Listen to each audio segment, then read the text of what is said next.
Live from the Bay Area's news station, this is the KRON 4.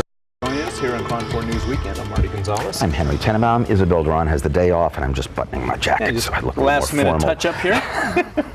Well, you know, East Bay police are looking at whether or not there's a connection between the man accused of kidnapping J.C. Dugard and these unsolved murders that have taken place in Pittsburgh. We're going to have the latest on that coming up. Also, we're all dealing with back to school. Those of you who have kids, and that means, among other things, packing those lunches, getting them off to school. Well, we're going to be talking to a dietitian about getting our kids to eat healthy meals. We'll see. How are you today? Well, doing well. How about you? I'm fine, thank you. I'm just practicing for our first guest today, who is an expert on etiquette. Oh. So we're going to get a few lessons in etiquette for us, for the kids. Yes. No, that's very passé. Oh, it isn't? No, I'm sorry. See, I'm out of it. Yeah, that's old etiquette. Anyway, we are going to get some lessons on practical etiquette. We can all use that. We can use a refresher every once in a while. Yeah. Because I forget all the time. So, yeah. All right, let's go ahead and take a live look outside, because weather, again, is a big part of the story today, and the bigger part of the story is the fog. It's going to cool things down in the Bay Area. The big Henry Tenenbaum party yesterday, wow, quite warm yesterday, wasn't it? It was hot. Yeah. Wow. Yeah, and it's been real hot in parts of the Bay Area, but the big news is it's going to cool down later on today. Let's go ahead and find out for sure from Brian Van Aken. We'll take a look at high temperatures from yesterday. Same thing. We're going to have a return to our typical summer pattern. Coming up in just a bit, we'll take a look at what you can expect for the rest of the week. Okay, Jacqueline, thanks a lot. Our top story at this hour, new details about the man that police say kidnapped and held J.C. Dugard against her will for 18 years. Investigators believe that Philip Garrido may be responsible for several unsolved murders in the Bay Area. KRON 4's Reggie Kumar reports police are looking into evidence that may tie Garrido to a series of murders over a decade ago in neighboring Pittsburgh. Also, the long road of recovery ahead for J.C. Dugard, who's now a 29-year-old mother of two. This blue tarp covers the backyard compound where J.C. Lee Dugard was held captive for 18 years. That's the area investigators are thoroughly searching. They say they plan to leave no stone unturned. Other than that, they're not saying much about what they're looking for. And now that Dugard's captors are behind bars, the 29-year-old victim can finally start the recovery process, something psychologist Dr. Deborah Wade says is going to be quite a challenge for Dugard. I would think trust is going to be one of the biggest issues she's going to have to deal with in her life. To trust anyone is going, even herself. There was no real adolescence, there were no friends, there was no prom, there was no life as we know it for adolescents. I think there's a lot here that she's missed out on, and trying to catch up is going to take time. We have a form of therapy called Reichian therapy that is very much about getting it up out of the body.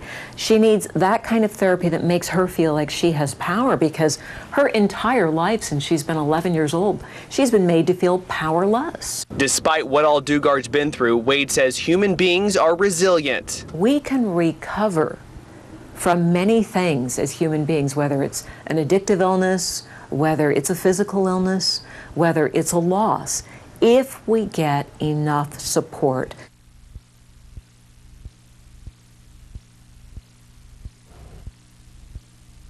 Reggie Kumar reporting, and as Reggie mentioned, police believe that Philip Garrido may be responsible for several unsolved murders in the Bay Area. KRON 4's Dalin talks to the mother of one murder victim who's been waiting 11 years for closure. Minnie Norell waited 11 years for new leads in her daughter's murder case. On Saturday, Pittsburgh detectives paid her a visit. They told her they were searching Philip Garrido's house to see if the accused kidnapper and rapist had anything to do with the killing. I'm hopeful. I hope that it's true. I hope that it's true. And there's 3 other gals that were murdered the same time as my daughter. And I hope that it was him that did all of them. They'll put him away for life. Lisa Norell was murdered after she left a dance rehearsal in 1998. She was 15, a sophomore in high school. At around that same time, 3 prostitutes were also killed in the Pittsburgh area. Police say all the bodies were dumped in an industrial area near where Garrido worked. Norell says she's grateful that police haven't given up on solving her daughter's case. Not a day doesn't go by that I don't think about my daughter, you know, or things that she missed out on, things I missed out on, you know. Police wouldn't reveal what they found on Garrido's property, but investigators could be seen Saturday picking through things in the backyard. Norell can only hope this is the beginning of the end for her daughter's case. There'll be some kind of ending to the story. There'll never be a closure, but there'll be an ending to the story. In Antioch, I'm Don Land, KRON 4 News. Philip Garrido kept an online blog called Voices Revealed, and on it he preached about mind control and other random thoughts. It's one reason this story has attracted attention across the country and even the world. Now, KRON 4's Dave Gangona takes a look at the huge media presence in Antioch. Here on Walnut Avenue in Antioch, there are at least a dozen satellite and microwave TV trucks lining the street where Philip Garrido's house is. In addition to that, there are many more crews from all over the world covering this story. The media has been camped out here day and night as Antioch police continue to sift through Garrido's backyard for evidence. This man works a satellite TV truck for several media outlets. I was working for a different network yesterday than I am today, and I've only actually gotten 1 hour of sleep. There were so many media vehicles on the street on Saturday that it took this man who lives directly across from Garrido about 20 minutes just to access his own driveway to park his boat. As the investigation wears on, it's also taking its toll on the patience of the neighbors as well. Now it's to the point where they can't even get in, you know, even my kids can't even get in to come and see us. From the police department down there stopping everybody, but all this media and everything, it's just like out of this world. It's crazy. This reporter is from Global TV Brazil. He told me why this story has captured the attention of everyone. The human side of it, right? Doesn't matter what it is, because even if it was in Australia, Brazil, Africa, whatever, 18 years in a home prison like this, it's terrible for everyone, and everyone in Brazil is interested in learning what happened in this home here. In Antioch, Dave Gangona, KRON 4 News. And you can learn more about the investigation on our website, KRON4.com. Includes a story about Garrido's claim that he had a, quote, magic box that allowed him to control sounds with his mind. And we have a developing story this morning. The foster parents of 5-year-old Hassani Campbell are in custody following their arrest on Friday in connection with the boy's disappearance back on August 10th. In fact, they're due to appear in court on Tuesday. Investigators are now saying this is a homicide case, not a missing persons case. Lewis Ross is being held on murder charges, while Jennifer Campbell's in custody on being an accessory to murder. KRON 4's Jeff Pierce talked to community members who stood by the couple during the initial search for the boy. Those who came forward to help in the search for Hassani Campbell in the weeks since his reported disappearance were stunned at the news of Friday's arrest of his step-parents. Shatra Darke used her print shop to donate the hundreds of flyers.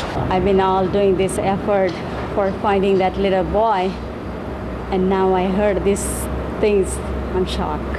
Bishop Bob Jackson, with the help of other pastors, raised thousands of dollars. We had been praying for his safe return, and we just knew someone knew about it and had him somewhere. And this is just really heartbreaking, just heart-wrenching to hear this news. For many, it was a sense of betrayal from Hassani's stepfather, Lewis Ross. He was very convincing, you know, about little Hassani, and the fact that he left him and he wasn't there. I mean, we were just all knowing that someone had taken this little boy. But those who took action in the search take solace in their motivation. Antonio Unabo, whose car wash raised nearly $700, says the money will still go where he intended it. Like I said in the beginning, and like I'm saying now, it was all for the little boy on my behalf. Sherry Miller continues to organize search efforts, no matter what that may lead to. You know, the arrest should not be a factor in people searching for him. We still need to bring Hassani home. And even in the face of disappointment, no other course of action could have been taken. Even to find out what has happened in the end, I still think that all that participated in this thing should be encouraged to know that this is the right thing to have done. In Oakland, Jeff Pierce, KRON 4 News.